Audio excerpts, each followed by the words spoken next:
જય શ્રી કૃષ્ણ બધાને। તો પોષી પૂનમના દિવસે નહીં તેની રાતે મને શારદાબા દઈ ગયા હતા ભજીયા અને હું બનાવી રહી હતી થેપલા। હું પોષી પૂનમ રહી તો નહોતી, કારણ કે સવારમાં જ મેં અડદિયાની બાકાચીકી બોલાવી દીધી હતી ને ત્યારબાદ મને ખબર પડી હતી કે આજે પૂનમ છે।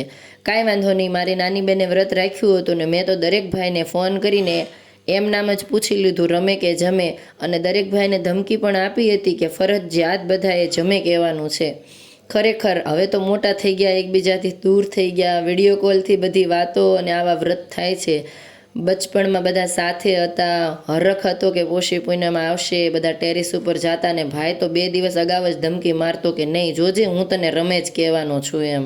હવે બીજે દિવસે સવારે ધર્મ આ બાળકને લઈને આવ્યો હતો ને તે કહેતો હતો કે મેં તમને ફોનમાં જોયા હતા, તેની વાતો સાંભળીએ। મારો ફોટો આવ્યો હતો?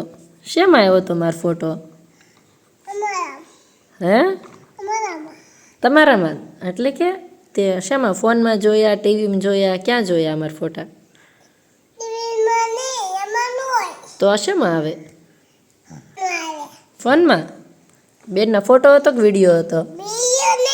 વિડીયો નહોતો? તો શું હતું?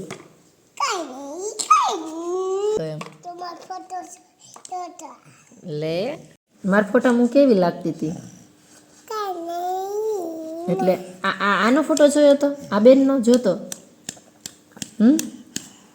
તો આનો ફોટો જોયો હતો? તો આ બાળકનું નામ છે કાનો અને તેને ધર્મ લઈને આવ્યો હતો, અને જ્યારથી તે આવ્યો ત્યારથી એમ કહેતો હતો કે મેં તમારો ફોટો જોયો।